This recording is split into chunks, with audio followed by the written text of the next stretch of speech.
미국, 중국, 일본 82개국이 전원 탈락했습니다.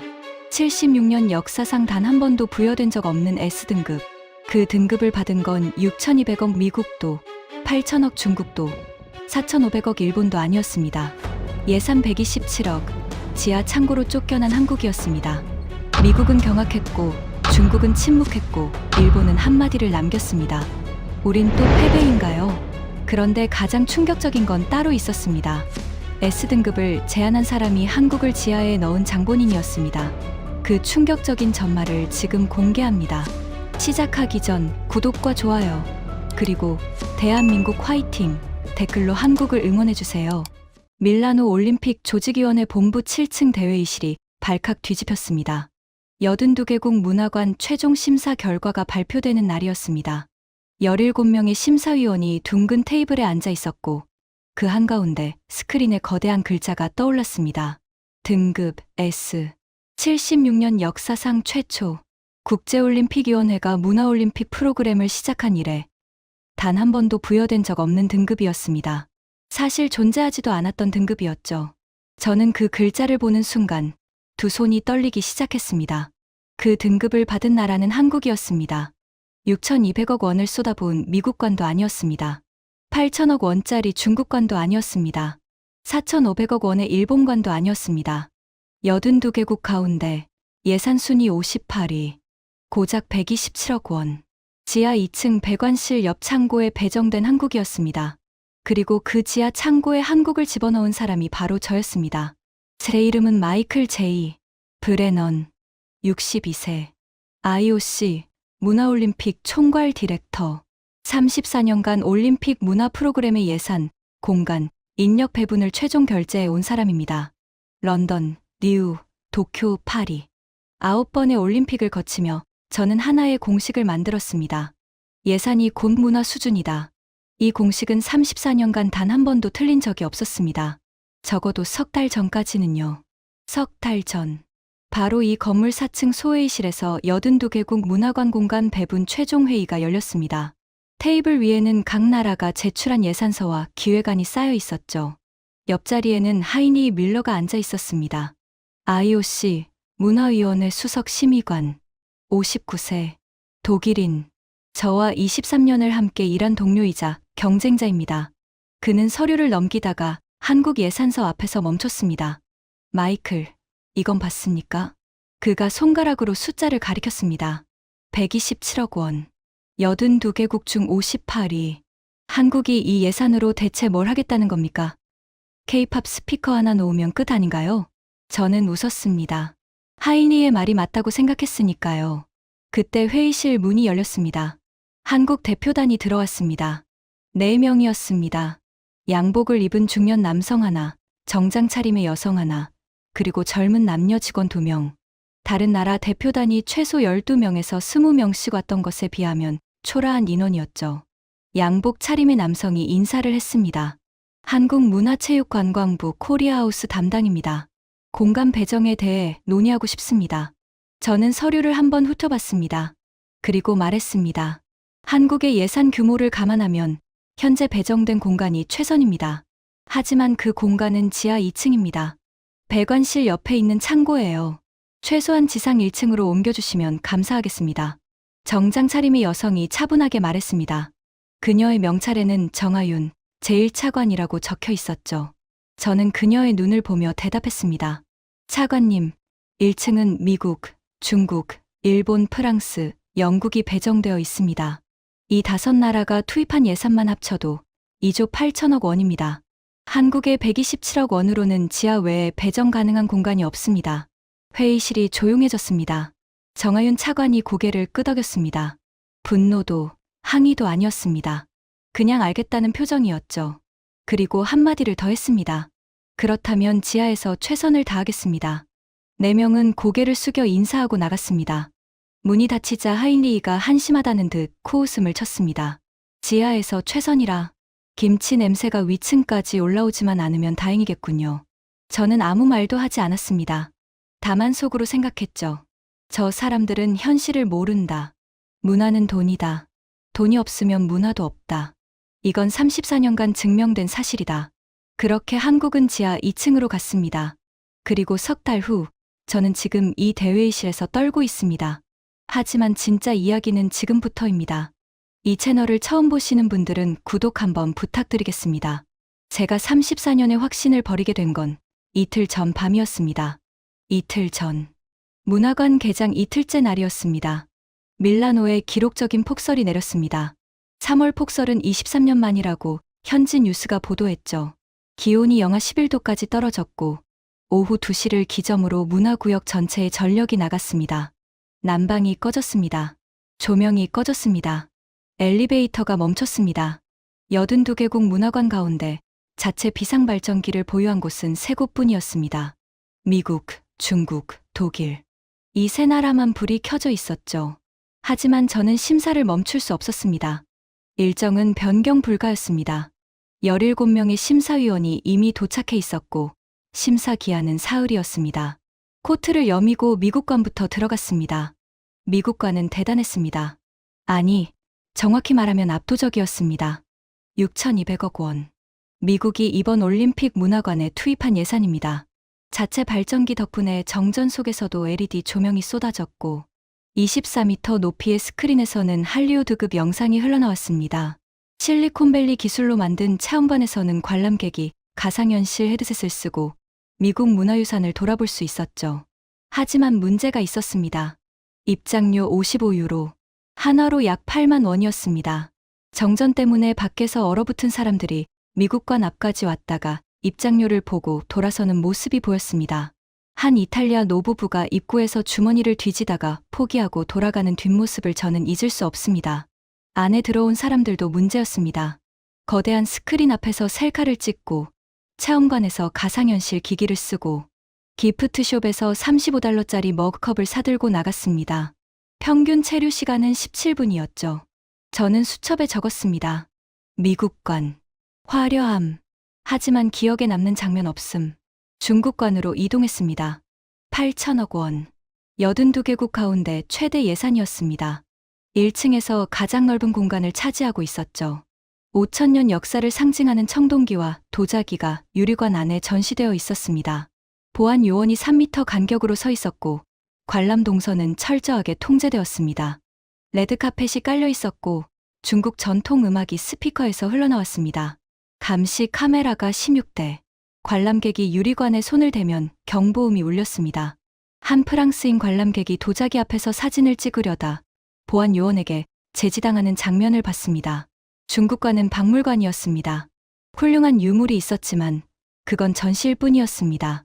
사람과 사람 사이에 유리관이 있었고 레드카펫 위에는 보안 요원이 서 있었습니다.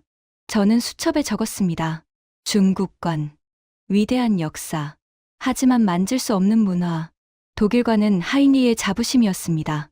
정밀하게 설계된 체험 동선, 디지털 인터랙티브 스크린, 독일 공학의 역사를 보여주는 미니어처 모형들. 기술적으로 완벽했습니다. 흠잡을 데가 없었죠. 하지만 안에 들어섰을 때 느낀 감정은 뭐랄까. 박제된 곤충 표본실에 들어간 것 같았습니다. 모든 것이 제자리에 있었고, 모든 것이 깔끔했고, 모든 것이 정확했습니다. 다만 살아있는 느낌이 없었습니다. 일본과는 간결했습니다. 4,500억 원의 예산 대비 군더더기 없는 미니멀 디자인. 다도 시연, 이케바나 전시, 와시 종이 체험. 품격이 있었습니다. 다만 입장료가 38유로였고 다도 체험은 별도로 25유로를 받았습니다. 저는 하루 종일 1층과 2층을 돌아다니며 12개국 문화관을 심사했습니다. 정전 때문에 나머지 문화관 대부분은 심사가 불가능했죠. 조명 없는 암흑 속에서 전시를 볼 수는 없으니까요. 오후 7시가 되었습니다. 바깥 기온은 영하 14도로 떨어졌습니다. 저녁 식사를 하러 VIP 케이터링 구역으로 갔습니다. 식탁에는 차가운 샌드위치 3개와 물 한 병이 놓여 있었습니다. 정전 때문에 온수 공급이 끊겨서 따뜻한 음식은 없었습니다. 하인리히가 맞은편에 앉아 똑같이 차가운 샌드위치를 씹고 있었습니다. 상태가 안 좋군요. 정전이 내일까지 이어지면 심사 일정에 차질이 생깁니다. 저는 고개를 끄덕였습니다. 온몸이 얼어붙어 있었습니다. 밀라노의 3월은 원래 이렇게 춥지 않습니다. 하지만 이날 밤은 유난히 추웠죠. 그때였습니다. 로비를 가로질러 호텔 쪽으로 이동하려는데 이상한 광경이 눈에 들어왔습니다. 사람들이 움직이고 있었습니다. 한두 명이 아니었습니다. 10명, 20명, 30명. 정전으로 깜깜한 복도를 손전등과 스마트폰 불빛에 의지해 걸어가고 있었죠. 그리고 그들의 손에는 무언가가 들려 있었습니다.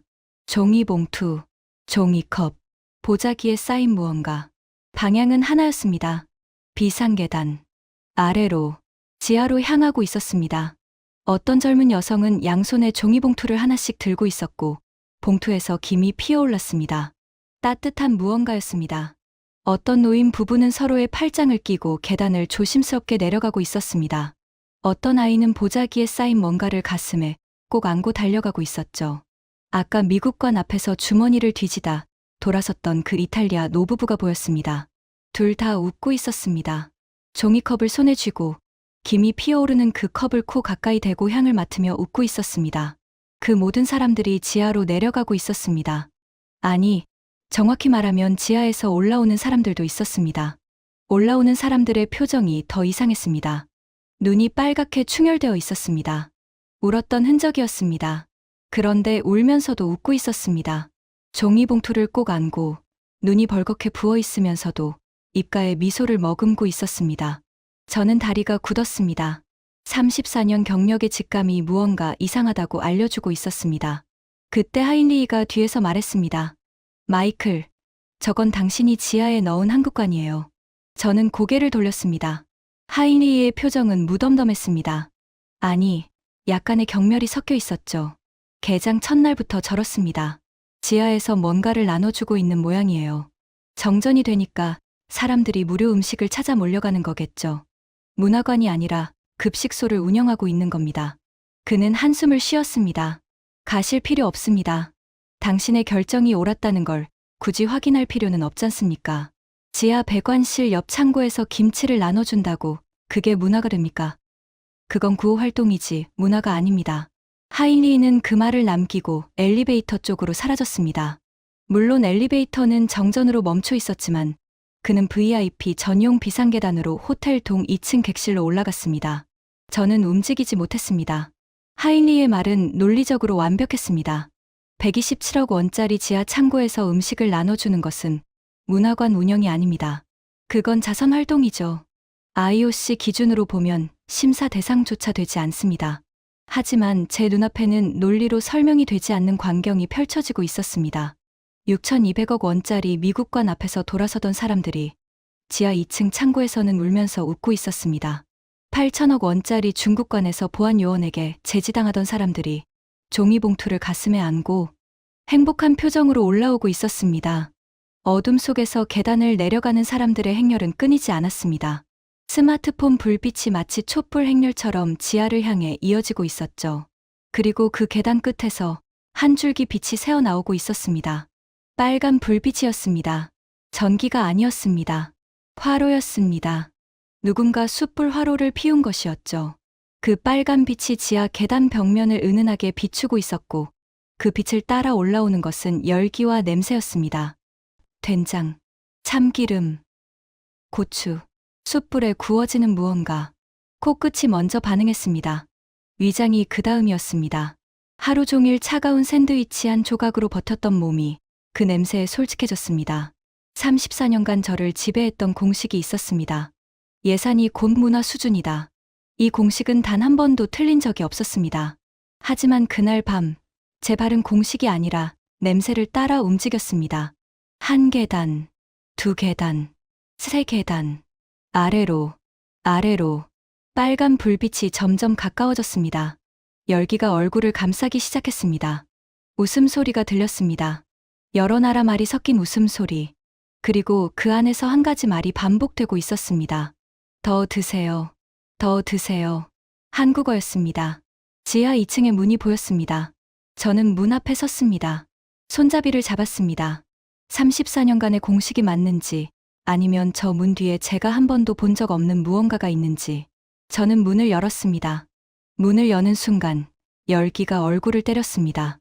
영하 14도의 밀라노 밤 공기 속에서 하루 종일 얼어붙어 있던 피부가 문이 열리는 그 1초 만에 녹아내리는 느낌이었습니다. 따뜻한 공기가 코와 볼과 귀를 감쌌고 그 공기 속에는 냄새가 실려 있었습니다. 된장이었습니다. 참기름이었습니다. 고추였습니다. 그리고 밥이었습니다. 갓 지은 쌀밥의 냄새. 저는 34년간 전 세계 올림픽 문화관을 다녔습니다. 런던의 빅토리아 앤 앨버트 전시관, 리우의 삼바 퍼포먼스홀, 도쿄의 디지털 아트 뮤지엄, 파리의 루브르 협력관. 그 어디에서도 밥 냄새가 난 적은 없었습니다. 문화관에서 밥 냄새가 나다니. 미간을 찌푸렸습니다. 하지만 눈앞의 광경은 미간을 찌푸린 채로는 볼 수 없는 것이었습니다. 지하 2층. 천장 높이 2.4m. 면적은 대략 280평방미터. 1층 미국관의 7분의 1 크기였습니다. 형광등은 절반만 켜져 있었고 나머지 조명은 숯불화로. 내 대와 가스버너 위에서 끓고 있는 냄비들에서 나오는 불빛이 대신하고 있었습니다. 그 좁은 공간에 사람이 가득했습니다. 바닥에 깔린 돗자리 위에 앉아있는 사람, 접이식 의자에 걸터앉은 사람, 벽에 기대어 선 채로 종이컵을 손에 쥔 사람.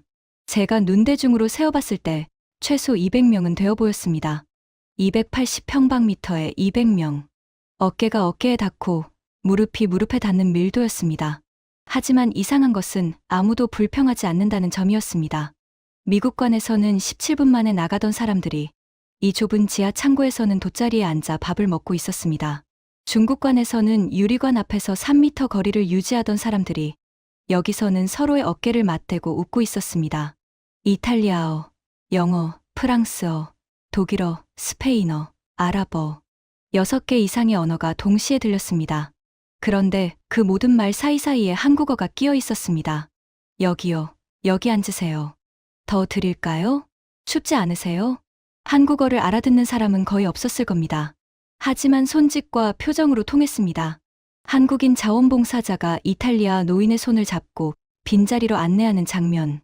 젊은 한국 여성이 독일 소녀에게 종이컵을 건네며 두 손으로 감싸 쥐는 시범을 보여주는 장면. 첫 반응은 이것이었습니다. 이건 문화관이 아니잖아. 맞습니다. 이건 제가 34년간 봐왔던 문화관이 아니었습니다. 전시물이 없었습니다. LED 스크린이 없었습니다. 가상현실 헤드셋도, 보안 요원도, 입장 동선 통제도 없었습니다. 있는 것은 밥과 사람뿐이었습니다. 그때 누군가 제 앞에 섰습니다.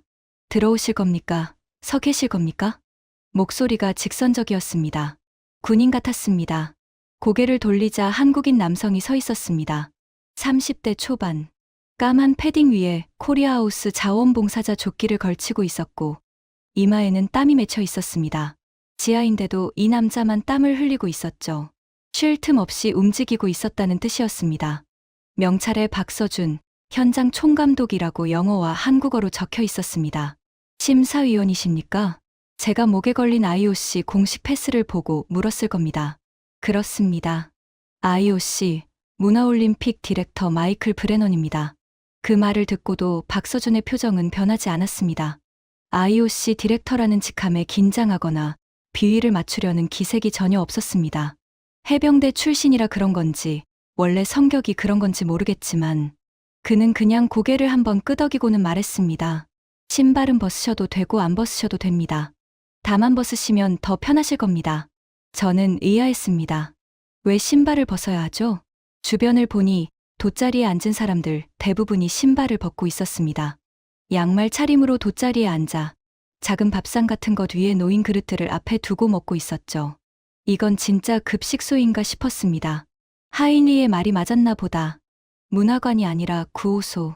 정전을 틈탄 무료 급식. IOC, 규정상 심사 대상이 아님. 돌아가는 게 맞다.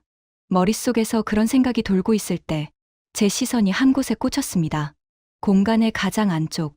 싱크대 3개가 나란히 놓여 있었고 그 앞에서 고무장갑을 끼고 설거지를 하고 있는 사람이 있었습니다. 여성이었습니다. 50대 초반으로 보였습니다. 머리를 질끈 묶고 앞치마를 두르고 고무장갑 위로 비눗물이 흘러내리고 있었습니다. 옆에 쌓인 그릇이 산더미였습니다. 돌솥, 접시, 숟가락, 젓가락. 그 산더미를 묵묵히 닦고 있었죠. 처음에는 봉사자 중 한 명이려니 했습니다. 하지만 박서준이 그녀에게 다가가서 뭔가를 귓속말로 전했을 때 그녀가 고개를 들어 저를 봤습니다. 3달 전 4층 소회의실. 한국 대표단 4명 중 1명. 정장 차림으로 최소한 지상 1층으로 옮겨주시면 감사하겠습니다라고 말했던 여성. 정하윤. 대한민국 문화체육관광부 제1차관. 차관급 고위 공무원이 고무장갑을 끼고 설거지를 하고 있었습니다. 저는 34년간 올림픽 문화 프로그램을 총괄하면서 수백 명의 장차관급 인사를 만났습니다. 행사장에서 그들이 하는 일은 연설, 리본 커팅, 기념 촬영, 악수. 그 4가지뿐이었습니다. 단 한 명도 설거지를 하지 않았습니다. 단 한 명도요. 정하윤 차관이 고무장갑을 벗지 않은 채로 저에게 가볍게 고개를 숙였습니다. 그리고 다시 설거지를 시작했습니다. 차관님이 왜 설거지를 하고 계십니까? 제 질문에 박서준이 대답했습니다. 오늘 설거지 당번이 모자라서요. 직함은 밖에 두고 왔습니다. 저는 입을 다물었습니다. 할 말이 없었습니다. 34년간 제가 봐온 문화관에서는 직함이 가장 중요했습니다. 누가 관장이고, 누가 큐레이터이고, 누가 VIP이고, 누가 스폰서인지 모든 것이 직함으로 돌아갔죠. 하지만 이 지하 2층에서는 직함이 없었습니다. 차관이 설거지를 하고 자원봉사자가 총감독 역할을 하고 78세 할머니가 밥을 비벼주고 있었습니다. 저는 아직 이것이 무엇인지 이해하지 못했습니다. 다만 한 가지는 확실했습니다. 이건 제가 34년간 본 적 없는 무언가였습니다. 박서준이 저를 돗자리 한 구석으로 안내했습니다. 여기 앉으세요. 신발을 벗었습니다. 돗자리가 따뜻했습니다. 아래에 전기장판이 깔려 있었던 건 아닙니다. 그냥 사람들의 체온이었습니다. 200명의 사람이 빼곡히 앉아 있으니 바닥 자체가 따뜻했던 거죠. 제 옆에는 이탈리아인 할아버지가 앉아 있었습니다. 반대편에는 히잡을 쓴 젊은 여성과 아이 2명이 있었습니다. 아이들은 입가에 빨간 뭔가를 묻힌 채로 웃고 있었습니다. 나중에 알았지만 고추장이었습니다. 잠시 후 제 앞에 무언가가 놓였습니다. 돌솥이었습니다. 뚜껑 너머로 김이 솟구치고 있었습니다. 뚜껑을 열자 흰 쌀밥 위에 나물과 고기, 계란 프라이가 올려져 있었고 가장 위에 붉은 고추장이 한 숟가락 얹혀 있었습니다. 비빔밥이었습니다. 솥바닥에서 밥이 치지직 타는 소리가 들렸습니다. 누룽지가 만들어지고 있었죠. 그 소리와 함께 올라오는 열기가 얼굴을 쏘았습니다. 숟가락을 들었습니다. 밥을 한 숟가락 떴습니다. 입에 넣는 순간 뜨거운 밥알이 혀를 데웠습니다. 하지만 멈출 수 없었습니다.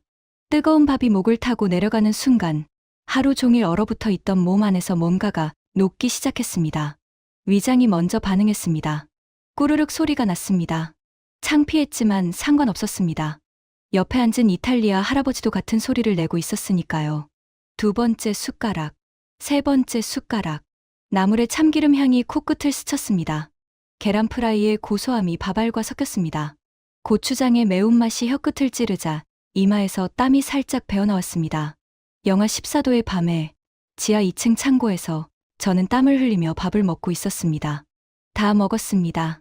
돌솥 바닥에 누룽지까지 긁어먹었습니다. 그러고 나서 반사적으로 지갑을 꺼냈습니다. 얼마입니까? 박서준이 고개를 저었습니다. 받지 않습니다. 무료라는 뜻입니까? 네. 저는 이해가 되지 않았습니다. 유럽에서 무료에는 반드시 조건이 따라붙습니다. 이메일 등록, 뉴스레터 구독, 설문조사 참여, SNS 태그, 사진 촬영 동의. 공짜는 없습니다. 반드시 무언가를 요구하죠. 그렇다면 무엇을 원하시는 겁니까? 이메일 주소, 사진 촬영 동의, SNS 홍보. 박서준이 웃었습니다. 처음 보는 표정이었습니다. 해병대 출신 특유의 무뚝뚝함이 사라지고 순간적으로 소년 같은 미소가 번졌습니다. 아무것도요. 그냥 드시면 됩니다. 배고프시잖아요. 저는 지갑을 든 채로 멍하니 앉아 있었습니다. 아무것도 원하지 않는다. 그냥 배고프니까 밥을 줬다.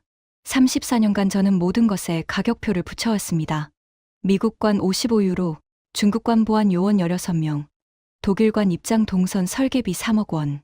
모든 문화행위에는 비용이 있고 비용에는 대가가 있었습니다. 하지만 이 지하 2층에서는 비용이 없었습니다. 대가도 없었습니다. 127억 원. 82개국 중 58위의 예산. 그 돈으로 이 사람들은 밥을 지었고 숯불을 피웠고 돗자리를 깔았습니다. 그리고 아무 조건 없이 나눴습니다. 그때 누군가 제 옆에 쪼그리고 앉았습니다. 할머니였습니다. 78세쯤 되어 보였습니다. 얼굴에 주름이 깊었고 허리가 약간 굽어 있었지만 눈은 맑았습니다.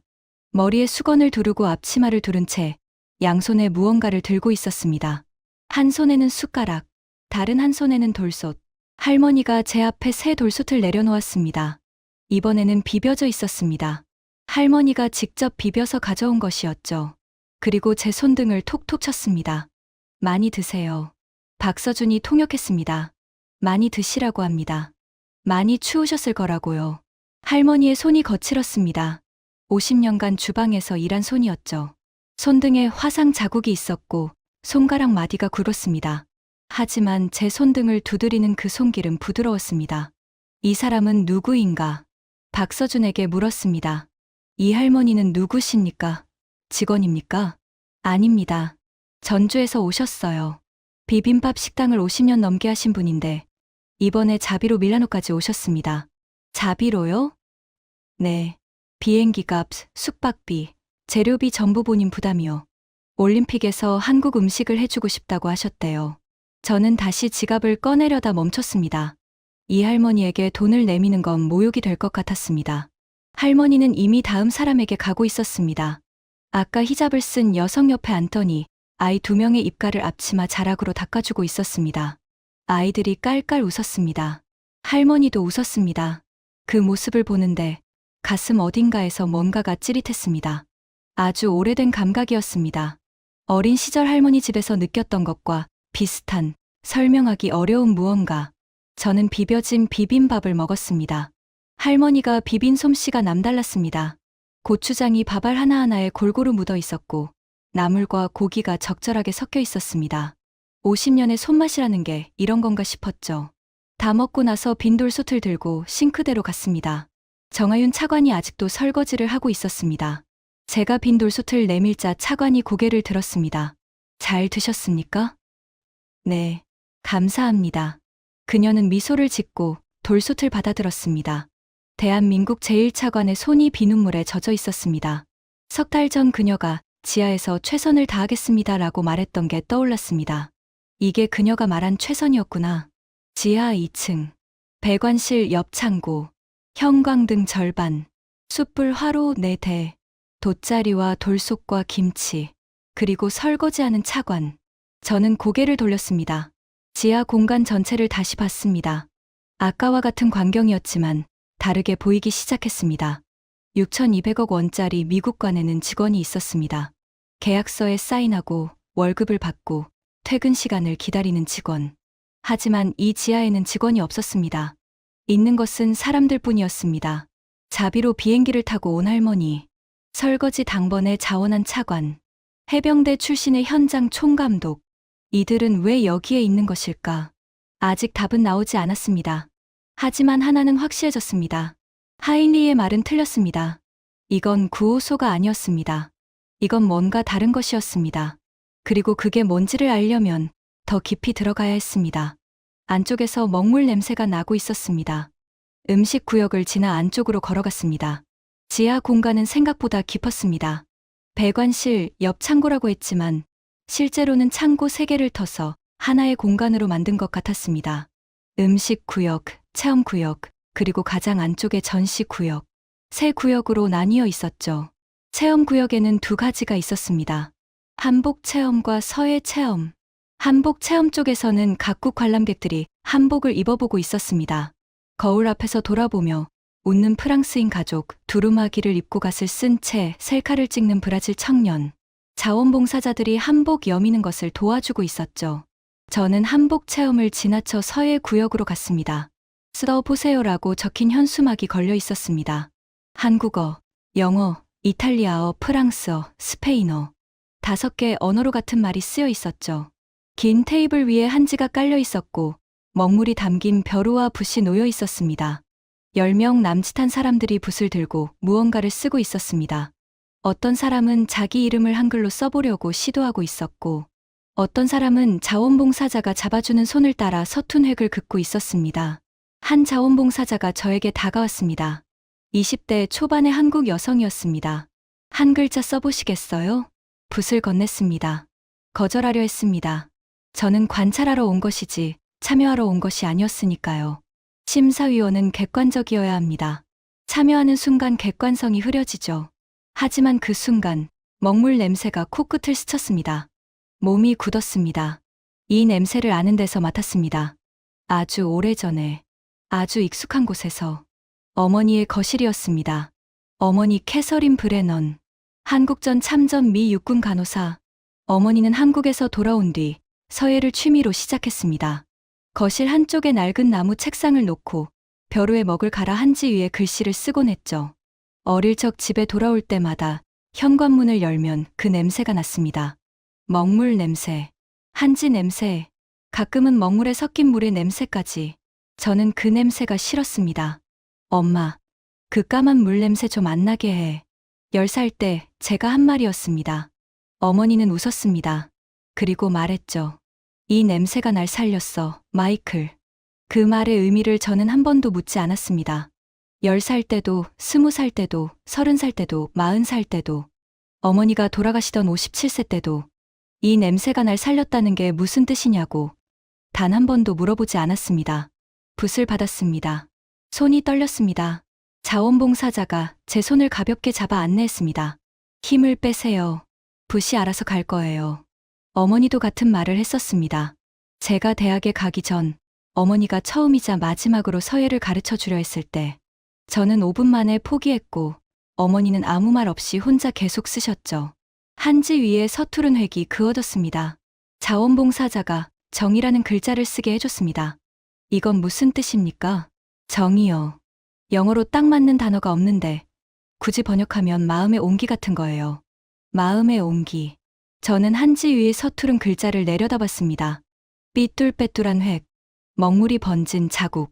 하지만 그 글자 위로 먹물 냄새가 피어올랐고 그 냄새는 50년 전 어머니의 거실과 똑같았습니다. 눈시울이 뜨거워졌습니다. 참았습니다. 자원봉사자가 한지를 말려서 제게 건넸습니다. 가지고 가세요. 저는 그 한지를 코트 안주머니에 넣었습니다. 그리고 가장 안쪽의 전시구역으로 걸어갔습니다. 그곳에서 저를 기다리고 있는 것이 무엇인지 아직 몰랐습니다. 전시구역은 소박했습니다. 벽면을 따라 사진이 걸려 있었습니다. 액자도 아니었습니다. 코팅된 사진을 테이프와 핀으로 벽에 붙여놓은 것이었죠. 6,200억 원짜리 미국관의 24m LED 스크린과 비교하면 초등학교 게시판 수준이었습니다.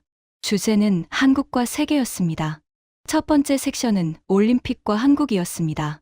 88 서울올림픽 사진들, 개막식, 성화 봉송, 경기장, 한국이 처음으로 세계의 문을 열었던 순간들. 두 번째 섹션은 한국전쟁과 세계였습니다. 이 섹션 앞에서 발이 멈췄습니다. 흑백 사진들이었습니다. 부산 야전병원, 피란민 행렬, 무너진 다리 위를 건너는 사람들, 군복을 입은 젊은이들, 붕대를 감은 아이들, 한 장 한 장 지나갔습니다. 그리고 한 장의 사진 앞에서 심장이 멈추는 것 같았습니다. 젊은 여성이 사진 속에 있었습니다. 미군 간호사 복장, 20대 초반, 갈색 머리를 질끈 묶고 무릎을 꿇고 앉아 있었습니다. 그녀의 앞에는 작은 한국 소녀가 있었습니다. 소녀의 팔에 상처가 있었고 간호사가 그 상처를 감싸주고 있었습니다. 간호사의 목에 작은 것이 걸려 있었습니다. 은빛이었습니다. 가늘고 짧은 칼집이 달린 장식품. 은장도. 다리에 힘이 풀렸습니다. 어머니였습니다.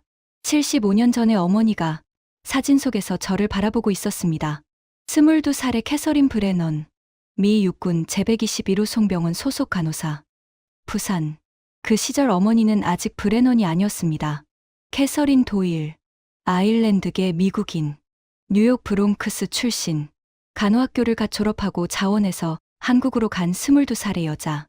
어머니는 평생 이 시절 이야기를 했습니다. 한국에서의 3년, 부산 야전병원에서 보낸 날들, 다친 군인들, 굶주린 아이들, 무너진 마을들, 그리고 그 속에서 만난 한국 사람들. 어머니가 가장 자주 한 말이 있었습니다. 한국 사람들은 특별해, 마이클. 아무것도 없는데도 나눠줬어. 자기들도 굶고 있으면서 우리한테 밥을 줬어. 그게 정이야. 정. 방금 한지 위에 쓴 바로 그 글자였습니다. 저는 어머니의 말을 한 번도 진지하게 듣지 않았습니다.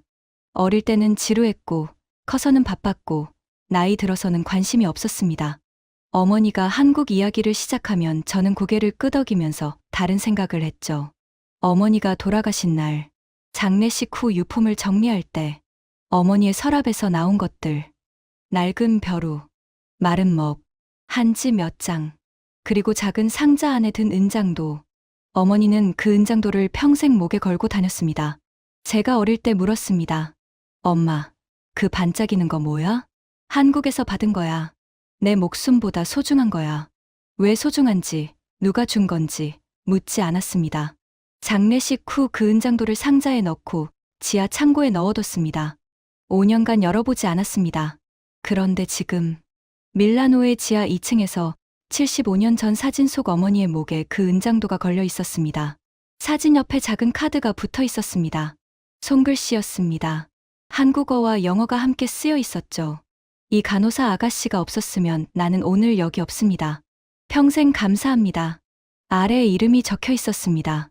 김순자. 부산. 1951년. 김순자. 순간 머릿속이 하얘졌습니다. 김순자. 전주에서 비행기를 타고 온 78세 할머니. 자비로 밀라노까지 온 할머니. 비빔밥을 직접 비벼서 제게 가져다 주고 제 손등을 톡톡 치며 많이 드세요. 많이 추우셨을 거 아니에요 라고 했던 할머니. 75년 전 부산에서 미군 간호사에게 목숨을 구해진 소녀.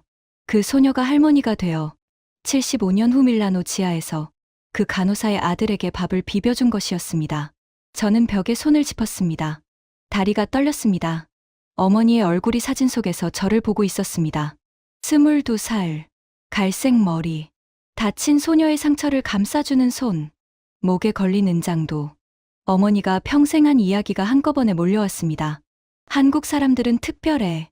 이 냄새가 날 살렸어. 이건 내 목숨보다 소중한 거야. 62년을 살면서 한 번도 이해하지 못했던 말들이 지하 2층 벽에 붙은 한 장의 사진 앞에서 전부 이해가 됐습니다.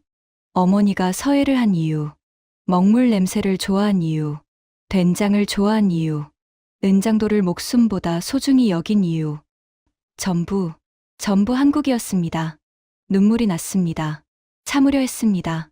62세 남자가, IOC 디렉터가 지하 2층 벽 앞에서 우는 건 체면이 아니었습니다. 하지만 참아지지 않았습니다. 어머니가 5년 전에 돌아가셨을 때도 울지 않았습니다. 장례식에서도, 유품을 정리할 때도, 은장도를 상자에 넣을 때도 울지 않았습니다. 지금 울고 있었습니다. 사진 속 어머니의 눈이 저에게 말하고 있었습니다. 왜 이제야 왔느냐고, 왜 이제야 이해했느냐고. 박서준이 옆에 서 있었습니다. 아무 말도 하지 않았습니다. 해병대 출신답게 그냥 묵묵히 서 있었습니다. 얼마나 지났는지 모르겠습니다. 눈물이 멈추지 않았습니다. 코트 소매로 눈가를 닦았지만 소용없었습니다. 한참 후에 박서준이 조용히 말했습니다. 김순자 할머니에게 가시겠습니까? 저는 고개를 끄덕였습니다. 김순자 할머니는 음식 구역에서 다른 사람들에게 밥을 비벼주고 있었습니다. 히잡을 쓴 여성의 아이 2명에게 약과를 나눠주고 있었죠. 아이들이 약과를 베어 물자 할머니가 손뼉을 치며 웃었습니다. 할머니에게 가까이 갈수록 심장이 빨라졌습니다. 박서준이 할머니에게 뭔가를 귓속말로 전했습니다. 할머니가 고개를 들어 저를 봤습니다. 제가 말했습니다. 박서준이 통역했습니다. 할머니, 저 사진 속 간호사가 제 어머니입니다. 할머니의 표정이 얼어붙었습니다. 아이들에게 약과를 건네던 손이 멈췄습니다. 입이 벌어졌지만 소리가 나오지 않았습니다. 5초, 아니, 10초쯤 지났을까.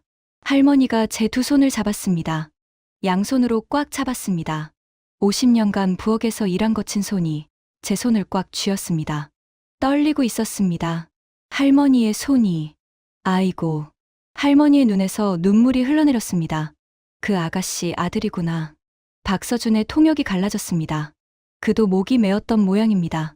그 아가씨가 없었으면 나는 여기 없어. 그때 내가 7살이었는데 폭격에 팔을 다쳤어. 피가 멈추지 않았어.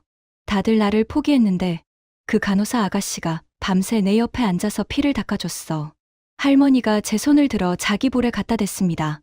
눈물로 젖은 볼에 그 아가씨 손이 이랬어. 이렇게 따뜻했어. 저는 무릎이 꺾였습니다.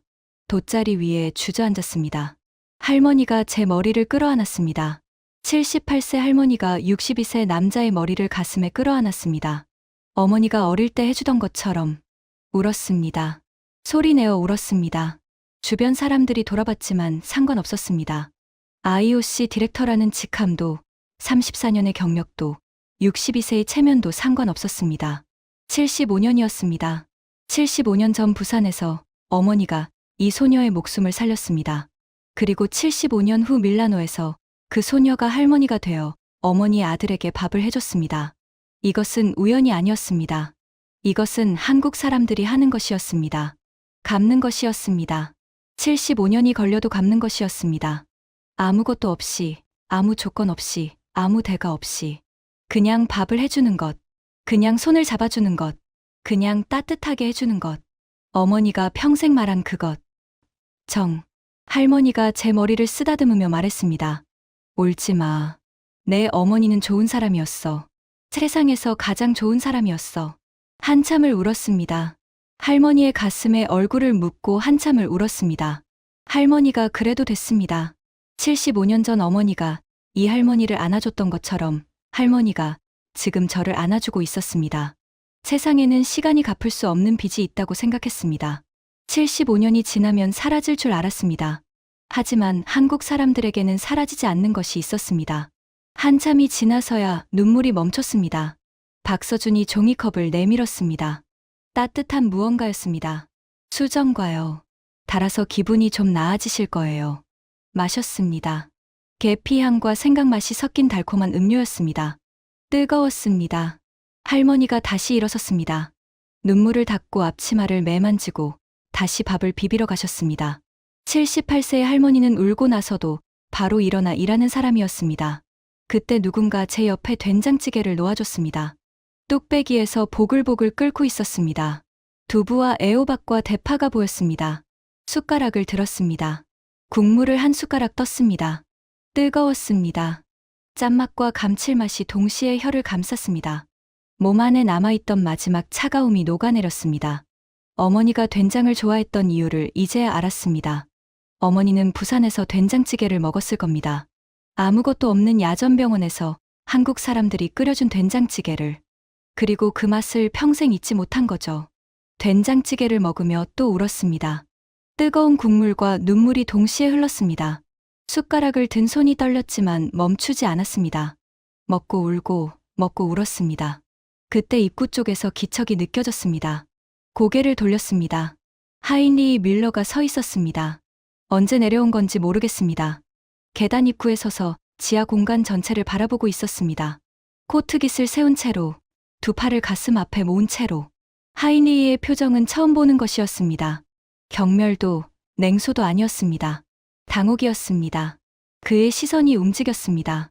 돗자리 위에 앉아 밥을 먹는 사람들을 봤습니다. 숯불 화로에서 올라오는 김을 봤습니다. 설거지하는 차관을 봤습니다. 한복을 입은 외국인들을 봤습니다. 서해 구역에서 붓을 잡고 있는 아이들을 봤습니다. 그리고 마지막으로 된장찌개를 먹으며 울고 있는 저를 봤습니다. 눈이 마주쳤습니다.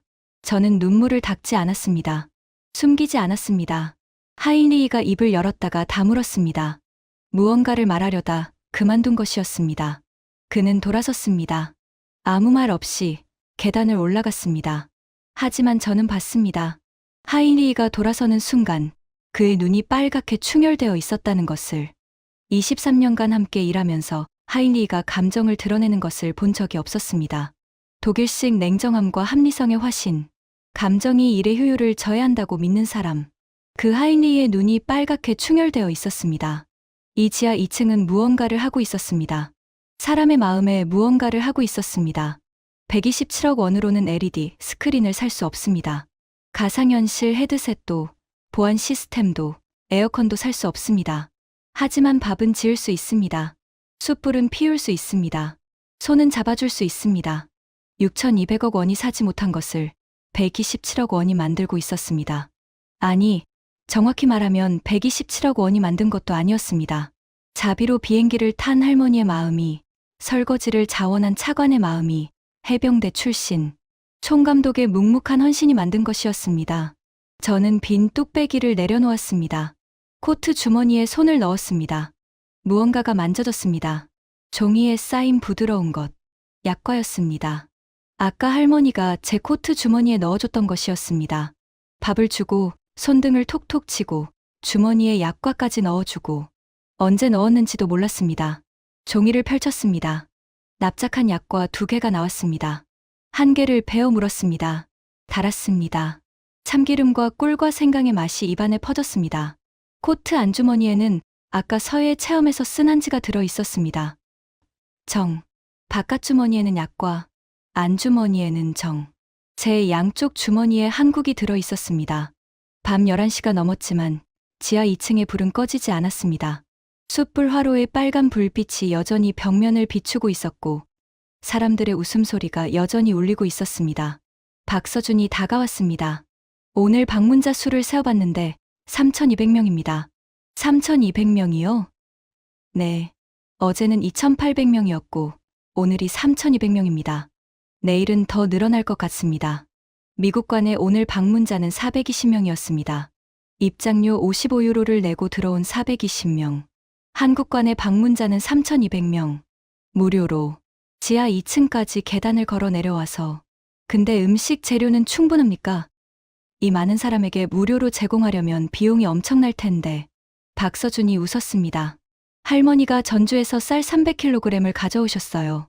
김치는 종가에서 500kg을 보내줬고요. 고추장, 된장, 간장은 충청도 장인 3분이 직접 담가서 보내주셨습니다. 전부 기부입니다. 기부요? 네. 올림픽에서 한국 음식을 해주고 싶다는 소식이 퍼지니까 전국에서 연락이 왔대요. 쌀 보내겠다, 김치 보내겠다, 장 보내겠다. 거절할 수가 없었답니다. 저는 입을 다물었습니다.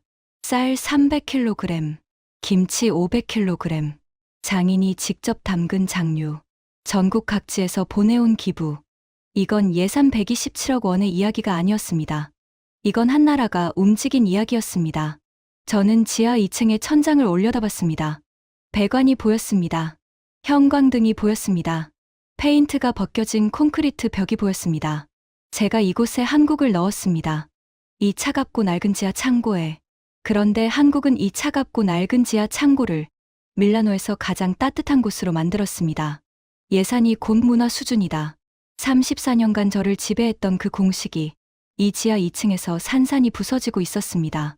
저는 주머니에서 약과를 하나 더 꺼냈습니다. 남은 하나. 아까 반은 먹었으니 나머지 반이었습니다. 그건 호텔에 돌아가서 먹어야겠다고 생각했습니다. 하지만 먹지 못했습니다. 그날 밤 호텔 방에서 은장도를 떠올리며 뜬 눈으로 밤을 새웠으니까요. 어머니가 남긴 은장도.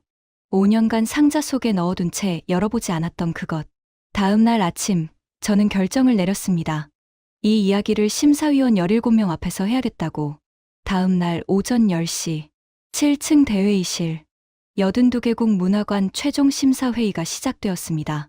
타원형 테이블에 17명의 심사위원이 앉아 있었습니다. 프랑스, 영국, 독일, 이탈리아, 스페인, 브라질, 인도, 호주, 캐나다, 일본, 남아공, 노르웨이, 멕시코, 이집트, 태국, 그리고 저. 각국을 대표하는 문화 전문가 17명. 하이니 밀러가 제 맞은편에 앉아 있었습니다. 어젯밤 지하에서 봤을 때와 달리 원래의 냉정한 표정으로 돌아와 있었습니다. 아무 일도 없었다는 듯이 서류를 넘기고 있었죠. 사회자가 심사를 시작했습니다. 그럼 82개국 문화관 최종 등급 심사를 진행하겠습니다. 미국관부터 시작합니다. 미국관.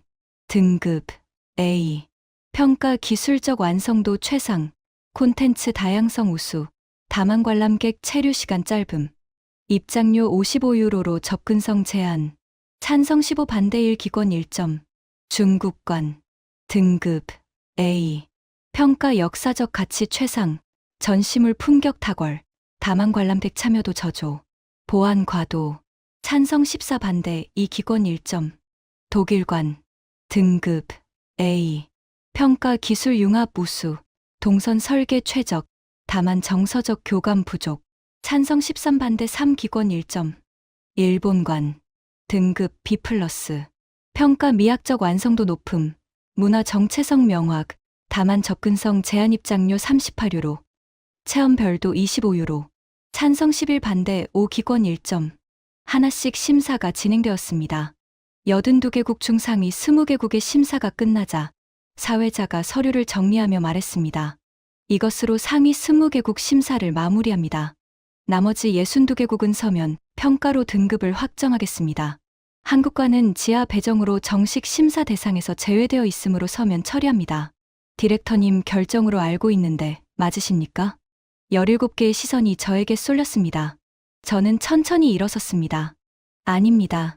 한국관에 대해 말씀드릴 것이 있습니다. 회의실이 술렁였습니다. 하인리의 눈이 가늘어졌습니다. 저는 코트 안주머니에서 봉투를 꺼냈습니다. 어젯밤 호텔에서 뜬 눈으로 밤을 새우며 쓴 것이었습니다. 34년간 저는 문화를 3가지로 평가해 왔습니다. 예산, 규모, 기술. 이 3가지 기준으로 82개국 문화관의 공간을 배분하고 등급을 매겨왔습니다. 잠시 멈췄습니다. 17개의 얼굴이 저를 보고 있었습니다. 그 기준으로 한국은 예산 58이었습니다. 127억 원. 미국의 50분의 1, 중국의 63분의 1이었습니다. 저는 그 기준에 따라 한국을 지하 2층 배관실 옆 창고에 배정했습니다. 하인리히가 고개를 끄덕였습니다. 당연하다는 표정이었죠. 이틀 전 밤, 저는 그 지하에 내려갔습니다. 회의실이 조용해졌습니다. 미국관에서는 55유로를 받고 17분 동안 관람객에게 셀카를 찍게 해줬습니다. 중국관에서는 유리관 안에 유물을 넣고 3m 거리를 유지하게 했습니다. 독일관에서는 완벽한 동선 위를 걷게 했습니다. 하지만 한국은 지하 2층에서 밥을 지었습니다. 프랑스 심사위원이 미간을 찌푸렸습니다. 영국 심사위원이 의아한 표정을 지었습니다. 정전으로 82개국 문화관 대부분이 멈췄습니다. 조명이 꺼지고 난방이 끊기고 관람객들은 영하 14도의 밤에 갈 곳을 잃었습니다. 자체 발전기가 있는 세 나라만 운영을 계속했고 그 세 나라 모두 입장료를 받았습니다. 한국은 발전기가 없었습니다. 대신 숯불 화로를 피웠습니다. 돗자리를 깔고 돌솥에 밥을 짓고 된장찌개를 끓였습니다. 입장료는 없었습니다. 무료였습니다. 3,200명이 그 지하로 내려갔습니다.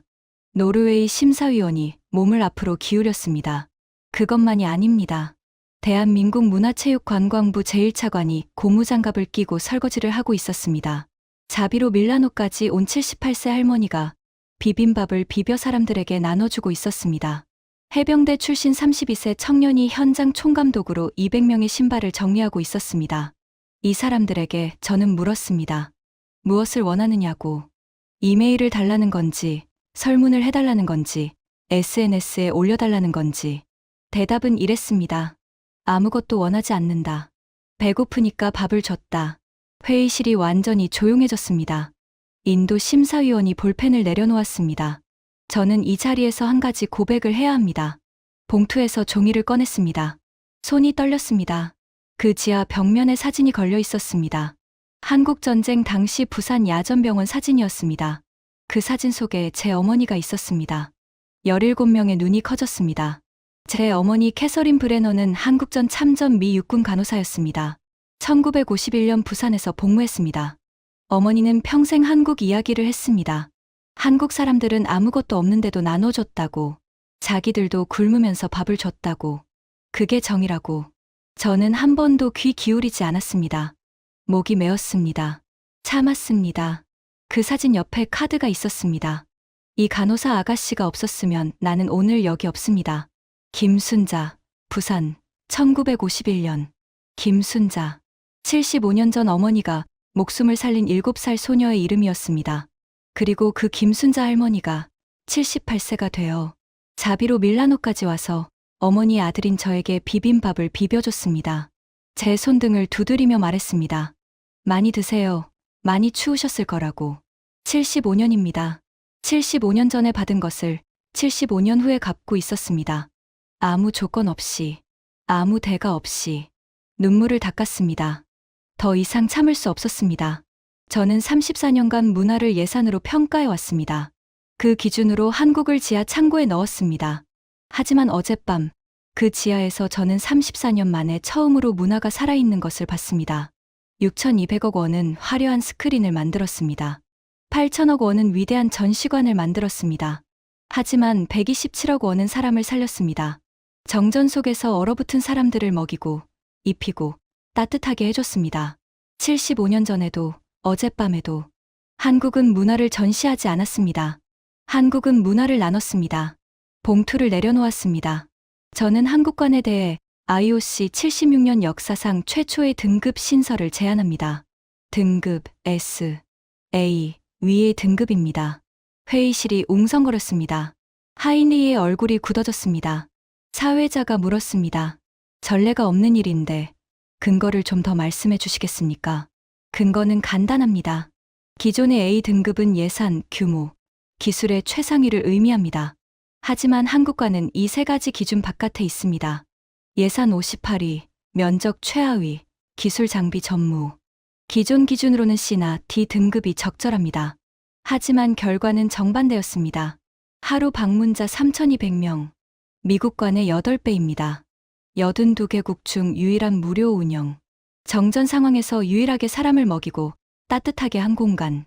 이것은 기존 등급 체계로 평가할 수 없습니다. 한국이 보여준 것은 새로운 기준입니다. 문화는 전시하는 것이 아니라 나누는 것이다. 그것을 위한 등급이 필요합니다. 등급 S. 침묵이 흘렀습니다. 프랑스 심사위원이 먼저 입을 열었습니다. 저도 어젯밤 지하에 내려갔습니다. 비빔밥을 먹었습니다. 할머니가 제 아이에게 한복을 입혀주셨습니다. 아이가 평생 잊지 못할 겁니다. 브라질 심사위원이 손을 들었습니다. 저도 내려갔습니다. 수정과라는 음료를 마셨는데 차가운 몸이 녹는 느낌이었습니다. 문화관에서 그런 경험은 처음이었습니다. 인도 심사위원이 고개를 끄덕였습니다. 문화의 정의를 다시 생각하게 됐습니다. 브레넌 디렉터의 제안에 동의합니다. 하나씩, 둘씩, 손이 올라갔습니다. 사회자가 표결을 진행했습니다. 한국관 등급 S 부여에 찬성하시는 분, 1명, 2명, 5명, 10명, 14명의 손이 올라갔습니다. 반대하시는 분, 아무도 손을 들지 않았습니다. 기권, 3명이 기권했습니다. 하인리히가 기권한 3명 중 하나였습니다. 그는 손을 들지도 반대하지도 않았습니다. 그냥 테이블 위에 양손을 올려놓은 채 정면을 바라보고 있었습니다. 찬성 14점, 반대 0점, 기권 3점. 대한민국 코리아하우스. IOC 76년 역사상 최초 등급 S. 회의실에 박수가 울렸습니다. 회의가 끝난 후 복도에서 하인리히와 마주쳤습니다. 그가 먼저 말을 걸었습니다. 23년간 함께 일하면서 하인리히가 먼저 말을 건 적은 손에 꼽을 정도였습니다. 마이클. 네. 어젯밤 지하에서 된장찌개를 한 그릇 얻어먹었습니다. 저는 눈이 커졌습니다. 하인리히가 돌아간 줄 알았는데 그는 돌아가지 않은 것이었습니다. 할머니가 제 코트에 약과를 넣어줬습니다. 이름도 모르는 사람에게 아무 이유도 없이. 하인리히의 목소리가 갈라졌습니다. 반대표를 던질 수 없었습니다. 당신이 맞습니다. 다만, 그가 말을 멈췄습니다. 다만 저는 그걸 인정하는 방법을 아직 모르겠습니다. 독일인다운 말이었습니다. 감정을 논리로 정리하지 못하면 인정할 수 없는 사람. 하지만 그 감정을 부정할 수도 없는 사람. 저는 손을 내밀었습니다. 하인리히가 제 손을 잡았습니다. 23년간의 악수 중 가장 긴 악수였습니다. 2달 후, 저는 IOC 문화올림픽 총괄 디렉터직을 사임했습니다.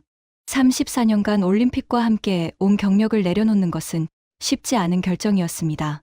하지만 어머니의 은장도를 지하 창고에 5년간 방치했던 것처럼 중요한 것을 또 방치하고 싶지 않았습니다. 사임 후 첫 여행지를 정하는 데에는 1초도 걸리지 않았습니다. 부산이었습니다. 어머니가 22살에 도착한 도시. 김순자 할머니가 7살에 팔을 다쳤던 도시. 75년 전 두 사람이 처음 만난 도시. 인천공항에서 내려 KTX를 탔습니다. 부산역에 도착한 건 오후 3시쯤이었습니다. 부산은 따뜻했습니다. 밀라노의 영하 14도가 아니라 이른 봄의 부드러운 바람이 불고 있었습니다. 택시를 탔습니다.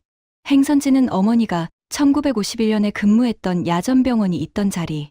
지금은 작은 공원이 되어 있다고 들었습니다. 공원은 생각보다 조용했습니다. 벤치 몇 개와 나무들, 작은 비석 하나가 세워져 있었습니다. 한국어와 영어로 이곳은 한국전쟁 당시 유엔군 후송병원이 있던 자리입니다라고 적혀 있었죠. 75년 전 어머니가 이 자리에서 밤새 7살 소녀의 팔을 감싸주고 있었습니다. 비석 앞에 섰습니다. 코트 안주머니에서 은장도를 꺼냈습니다. 상자에서 꺼내온 것이었습니다. 가늘고 짧은 칼집, 은빛 장식, 어머니가 목에 걸고 다니던 것, 김순자 할머니가 어머니에게 준 것, 손에 올려놓았습니다. 가벼웠습니다. 하지만 75년의 무게가 느껴졌습니다. 어머니에게 말했습니다. 어머니, 늦었지만 왔습니다. 바람이 불었습니다. 어머니가 말씀하시던 그 사람들의 나라예요. 공원을 나와 골목을 걸었습니다. 국밥집이 보였습니다. 간판에 할매국밥이라고 적혀 있었습니다. 허름한 식당이었습니다. 플라스틱 의자와 스테인리스 밥상, 벽에는 메뉴판 하나, 돼지국밥, 7,000원. 들어갔습니다. 하나 주세요. 주인 할머니가 국밥을 내왔습니다. 뽀얀 국물 위에 파가 뿌려져 있었습니다. 새우젓과 다진 마늘이 작은 종지에 담겨 옆에 놓였습니다. 두 손으로 그릇을 감쌌습니다. 뜨거웠습니다. 숟가락을 들었습니다. 국물을 한 숟가락 떴습니다. 뜨거웠습니다. 짠맛과 고기의 감칠맛이 입안에 퍼졌습니다. 밀라노 지하 2층에서 먹었던 된장찌개와 같은 온도였습니다. 김순자 할머니가 비벼준 비빔밥과 같은 따뜻함이었습니다. 어머니가 75년 전에 이 도시에서 느꼈던 것을 저는 이제야 이해했습니다. 아무것도 없는 곳에서 아무 조건 없이 밥을 내어주는 것. 그것이 한국이었습니다. 그것이 정이었습니다. 국밥을 다 먹었습니다. 주인 할머니가 다가와서 밥을 더 줄까 물었습니다. 박서준이 통역해줬다면 아마 이렇게 말했을 겁니다. 많이 드세요. 많이 추우셨을 거 아니에요. 저는 웃었습니다. 아니, 웃으면서 울었습니다. 주머니에서 약과가 나왔습니다. 밀라노 지하에서 할머니가 넣어줬던 마지막 한 개. 깜빡하고 먹지 못한 채 가지고 있었던 것이었죠. 부산까지 왔습니다. 약과를 베어 물었습니다. 달았습니다. 여전히 달았습니다. 문화의 크기는 예산으로 측정되지 않습니다. 가장 낮은 곳에서 가장 먼저 손을 내미는 것. 아무것도 없는 곳에서 가장 먼저 밥을 짓는 것. 75년이 지나도 은혜를 잊지 않는 것. 그것이 제가 34년 만에 처음으로 이해한 문화의 정의였습니다. 그리고 그것을 가르쳐 준 것은 6,200억 원짜리 스크린도 8,000억 원짜리 유물도 아니었습니다. 지하 2층의 숯불화로, 78세 할머니의 거친 손, 설거지하는 차관, 해병대 출신 총감독의 묵묵한 발걸음, 그리고 75년 전 부산에서 7살 소녀의 팔을 밤새 감싸주었던 어머니의 손. 국밥은 아직 뜨거웠습니다. 은장도를 목에 걸었습니다. 어머니가 평생 걸고 다녔던 것처럼 지금까지 IOC 디렉터 마이클 브레넌이 밀라노 지하 2층에서 경험한 충격적인 이야기였습니다. 6,200억으로도 살 수 없었던 것을 우리는 밥 한 그릇으로 해냈습니다. 그게 바로 대한민국의 정입니다. 이 이야기가 자랑스러우셨다면 주변에 널리 공유해 주세요. 우리가 가진 가장 큰 힘은 기술도 예산도 아닌 사람의 온기입니다. 구독과 좋아요도 부탁드립니다. 지금까지 코리아 소울이었습니다. 감사합니다.